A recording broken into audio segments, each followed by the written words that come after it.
जय गुरुदेव। और दोस्तों, मेरे चैनल सीधे सावर मंत्र में आपका एक बार फिर से हार्दिक स्वागत है। और देखिए, आज जो मैं आपको साधना बताने वाला हूँ वो एक मनोकामना पूर्ति की साधना है। ये साधना बाणेसी साधना है। अब मैं थोड़ा सा आपको इसके बारे में कुछ बता देता हूँ। देखिए, मनुष्य का जीवन इसलिए हुआ है कि वो अपने जीवन में जो कामनाएं हैं उनको अवश्य करे। कामना के बिना मनुष्य का जीवन बिल्कुल एकदम पशु की तरह है, क्योंकि कामनाएं जो हैं वो मन से उत्पन्न होती हैं, इसलिए उन्हें मनोकामना कहा गया है। आपकी जो कामनाएं हैं वो मन से उत्पन्न होती है। अंदर जो मन है वो मन कहता है कि मुझे ये चाहिए, मुझे वो चाहिए, मुझे ऐसा होना चाहिए, मुझे अच्छी सुंदर लड़की चाहिए जिससे मेरी शादी हो, मेरा ये काम हो जाए, मेरे जो शरीर में रोग लगा है वो रोग खत्म हो जाए, या फिर मेरा कहीं कारोबार है वो मेरा कारोबार अच्छा चल जाए, मेरा पुत्र मेरे कहने में चले, या मेरी बेटी मेरे कहने में चले, मेरी स्त्री मेरे कहने में चले, या फिर कि भाई मेरा ये नौकरी है तो मेरी नौकरी अच्छी चलती रहे। तो मतलब कि कुछ व्यक्ति की कामनाएं होती हैं।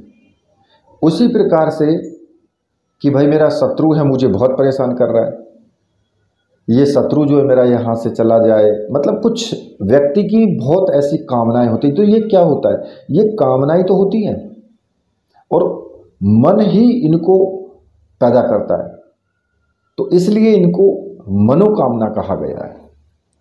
और देखिए, जो बाणेसी देवी है वो मनोकामना पूरक एक देवी है। मनोकामना पूर्ति के लिए ही देवी मानी गई है वो। इसके ध्यान से ही स्पष्ट हो जाता है कि भाई ये जो अलंकारों से विभूषित है, काम बाण इसने लिया हुआ है, त्रिशूल हाथ में है इसके, और काम जो है वो एक जीवन का अभिन्न अंग भी है। अगर आप कामना पूर्ण करना चाहते हैं और उसे सहज और पूर्ण होनी ही चाहिए, क्योंकि देखिए जीवन में अगर आपको उन्नति की सीढ़ियां एक एक करके चढ़नी है तो एक एक करके ही आप अपने लक्ष्य पर पहुंच सकते हैं। उसी प्रकार एक एक कामना पूर्ण करके ही जीवन को पूर्ण बनाया जा सकता है। ये जो कामनाएं हैं ये शरीर से संबंधित भी हो सकती हैं, कार्य से संबंधित भी हो सकती हैं, या फिर जीवन के किसी भी भाग से संबंधित हों, लेकिन इनमें आप अपनी शक्ति का उपयोग करके अपनी मनोकामना पर पूर्ण रूप से विजय प्राप्त कर सकते हैं। उसके लिए ये बाणेसी साधना की जाती है। और आप अगर सोचते हैं कि मेरा ये काम हो जाए और वो आपके मन के इच्छा के अनुसार वो काम आपका हो जाए, तो ये किस साधना के द्वारा हो सकता है? आपकी मनोकामना की पूर्ति अगर आप सोचें कि मुझे ये हो जाना चाहिए और कुछ दिन बाद आपकी वो मनोकामना पूर्ण हो जाती है, तो ये किस साधना के द्वारा होता है? ये बाणेसी साधना के द्वारा होता है।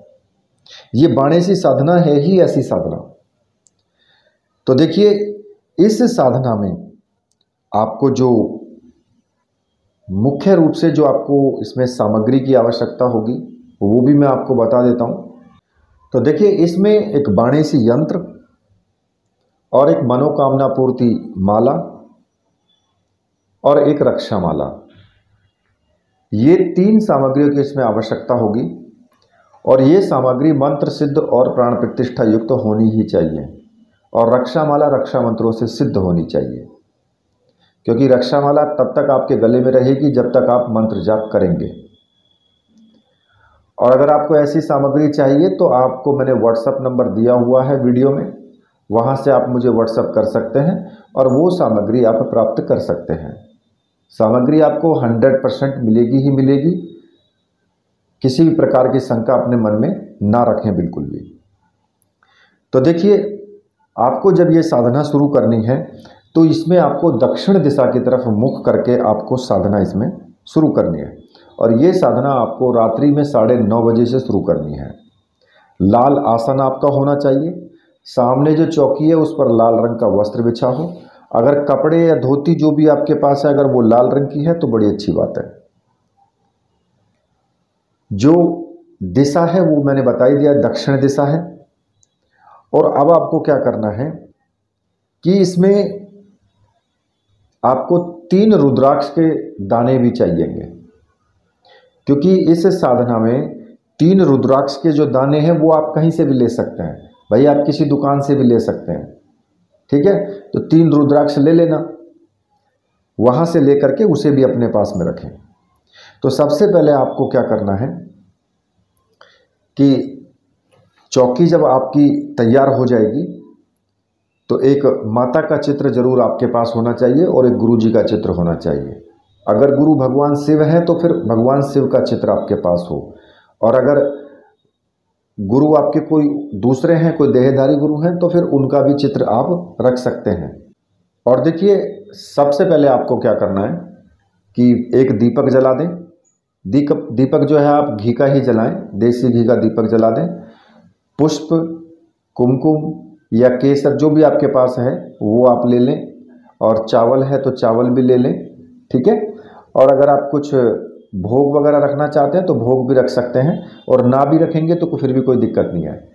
आप साधना को बिना भोग के भी लगाए कर सकते हैं, और अगर भोग आपने रखा है तो फिर आप अपने आप ही उसको मतलब खा लें, किसी और को देने की आवश्यकता नहीं है।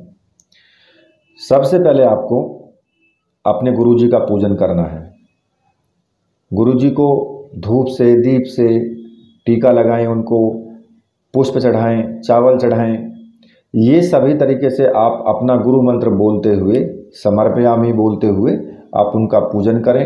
हाथ जोड़ करके गुरुजी से प्रार्थना करें कि गुरुदेव, मैं ये बाणेसी साधना करने जा रहा हूँ और इस साधना में मुझे पूर्ण सफलता मिले, ऐसा आप मुझे आशीर्वाद दीजिए और मुझे आज्ञा प्रदान कीजिए।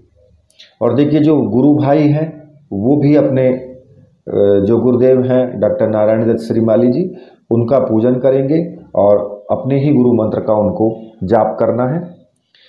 अब आपको क्या करना है कि जब आप गुरुदेव का पूजन कर लेंगे, आज्ञा ले लेंगे, तो अपने गुरु मंत्र का एक माला का जाप आपको कर लेना है, और वो रुद्राक्ष की माला से आप कर सकते हैं। अगर भगवान शिव को गुरु माना है तो फिर आप एक माला का जाप ओम नमः शिवाय का आप करेंगे, और उसी तरीके से आपको पूजन भी भगवान शिव का करना है। जब आप इतना कार्य कर लेंगे तो उसके बाद आपको एक रक्षा विधान जरूर करना है। रक्षा विधान के लिए आप क्या करेंगे, चावल जो है आप अपने उल्टे हाथ में ले लेंगे थोड़े से, और उन चावलों को सभी दिशाओं में फेंकते हुए अपने चारों तरफ उस कमरे में बखेर देंगे। और जो मंत्र बोलना है मैं आपको बता देता हूँ। ओम असर्पंतु ये भूता है भूमि संसिता, ये भूता है विघ्न कर्तास्ते नश्यंतु शिवाज्ञा, अपक्रमाणांतु भूतानि पिशाच सर्वतो दिशम, सर्वेशाम विरोधेन पूजा कर्म समारंभे। इस मंत्र का आपको जाप करते हुए आपको चावल बखेर देने हैं। तो जहाँ तक चावल आपके ये बिखर जाएंगे वहाँ तक आपका रक्षा विधान हो जाएगा। कोई भी नेगेटिव शक्ति आपकी साधना में प्रवेश नहीं कर सकती है और किसी प्रकार की कोई दिक्कत नहीं होगी। जब आप इतना कार्य कर लेंगे, ये कार्य तो आपको रोज ही करने हैं जो पूजन वाले हैं। आपको फिर माता का जो तस्वीर आपने रखी है पूजन करना है, टीका लगाएं, अपने ललाट पर भी टीका लगाएं, ये तो नॉर्मल सी बात है। और फिर उस यंत्र को आपको एक सामने जो एक स्टील की प्लेट रख लें, और उसमें आपको क्या करना है कि जो आपका गुरु चित्र है उसके सामने ही रख लें, और पुष्प बिछा करके उस यंत्र को पहले जल से धो करके और फिर पोंछ करके उसको स्थापित कर दें उसके ऊपर। और यंत्र के सामने ही चावल की 3 छोटी छोटी ढेरी बना दें, और उन ढेरियों पर एक एक रुद्राक्ष आपको रख देना है। ठीक है, 3 ढेरी बना करके एक एक रुद्राक्ष उसके ऊपर रख देंगे। और अब यंत्र का पूजन आपको करना है। यंत्र का पूजन भी आपको उसी प्रकार से करना है जैसे आपने गुरु पूजन किया है। यंत्र के ऊपर टीका भी लगाना है, पुष्प चढ़ाना, चावल चढ़ाना, धूप दीप दिखाना, ये सब आप कर सकते हैं। नॉर्मल पूजन है, कोई ज़्यादा बड़ा विधि विधान नहीं है। ठीक है, उसी प्रकार से एक एक पुष्प तीनों ढेरियों के पास में, जो चावल की ढेरी है उनके पास में भी एक एक पुष्प जरूर चढ़ाएं। और उसके बाद आपको क्या करना है कि दाहिने हाथ में अपने जल लेकर के सीधे हाथ में, और आपको विनय योग करना है। अब विनय योग आप कैसे करेंगे मैं आपको बता देता हूँ। ओम अस्य बाणेसी मंत्रस्य सम्मोहन ऋषि गायत्री छंद है बाणेसी देवता ममाभीष्ट सिद्धि अर्थे जपे विनय योग है। ठीक है, ये आप विनय योग करेंगे। उसके बाद आपको षडान्यास करना है। उसके लिए आप क्या करेंगे, अपने शरीर पर आपको उल्टे हाथ में थोड़ा सा जल ले लें और पांचों उंगलियां सीधे हाथ की उस जल में डुबो डुबो करके अपने पूरे शरीर, उसके जो जो नाम आया है वहीं पर आपको छुआना है। तो इसमें आपको बोलना है सह हृदयाय नमः, ब्लूम सिर से स्वाहा, ब्लीम शिखाय वषट, द्रीम कवचाय हुम, द्वाम नेत्र त्रयाय वषट, द्राम द्रीम ब्लीम लूम सह अस्त्राय फट। तो ये षडान्यास आप कर लेंगे। उसके बाद सर्व षडान्यास आपको करना है, और उसमें आपको भी इसी प्रकार से जो अपने हाथ में जल लेकर के और इसी प्रकार से अपने शरीर पर छुआना है आपको। तो इसमें आपको बोलना है द्राम द्रावण्याय नमः मूर्तिघन,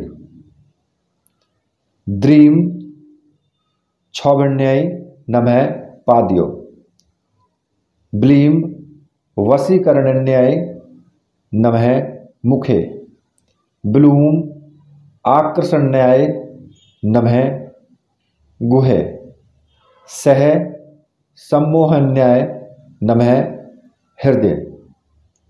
तो ये आपको करने के बाद फिर आपको संकल्प लेना है कि मैं अपना नाम बोलें और अपना गोत्र बोलें, और जो गुरु भाई हैं इसमें निखिल गोत्र बोलेंगे। ठीक है, अपना नाम तो बोलेंगे लेकिन जो गोत्र बोलेंगे उसमें निखिल बोलेंगे। और अपनी मनोकामना पूर्ति के लिए मैं ये बाणेसी साधना करने जा रहा हूँ। मेरी सभी मनोकामनाएं बाणेसी माता पूर्ण करें। और ऐसा कह करके आपको जल जो है वो जमीन पर छोड़ देना है जो आपने सीधे हाथ में लिया है। उसके बाद दोनों हाथ जोड़ करके माता को प्रणाम करें, ध्यान करें 2 मिनट के लिए बाणेसी देवी का। और उसके बाद फिर आपको जो मंत्र आपको जपना है वो मैं आपको बता देता हूँ। तो मंत्र इस प्रकार से है द्राम द्रीम क्लीम ब्लूम सह।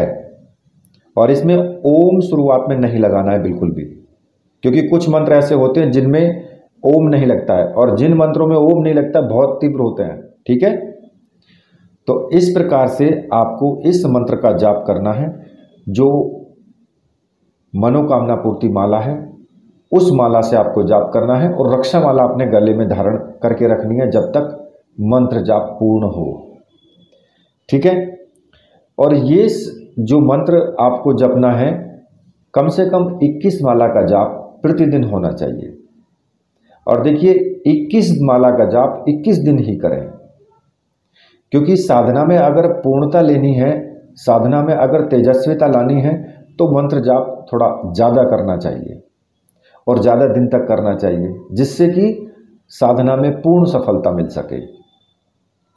ठीक है, और जो जैसे कि सोमवार से आपने शुरू किया, या फिर आप इस साधना को जैसे कि नवरात्रि में या फिर किसी भी शुक्रवार से या सोमवार से या कभी से भी, मतलब इन दिनों में जब इस साधना को आप शुरू करेंगे तो जो सोमवार से आरंभ करने से पहले ही क्या करना है आपको कि जो आपकी मनोकामना है उस मनोकामना को वहीं पर कागज पर लिख करके और गुरुदेव का जो चित्र है उसके नीचे आप रख देंगे।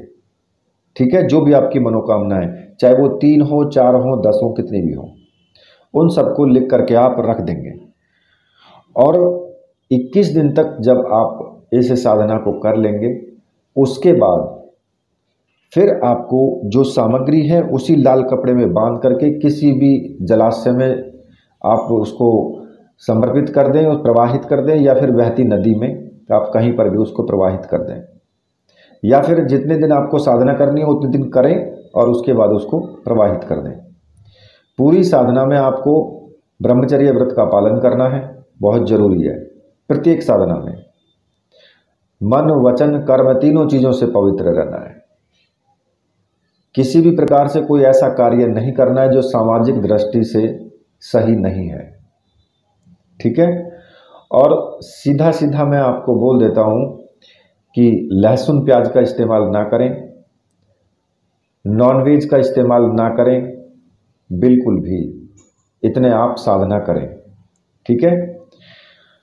और आपको अनुभव भी होंगे इस साधना में, आपके कार्य भी बनेंगे, सभी प्रकार से आपको इस साधना से लाभ प्राप्त होगा ही होगा, ठीक है। तो देखिए, अब मैं वीडियो को यहीं पर समाप्त करता हूं।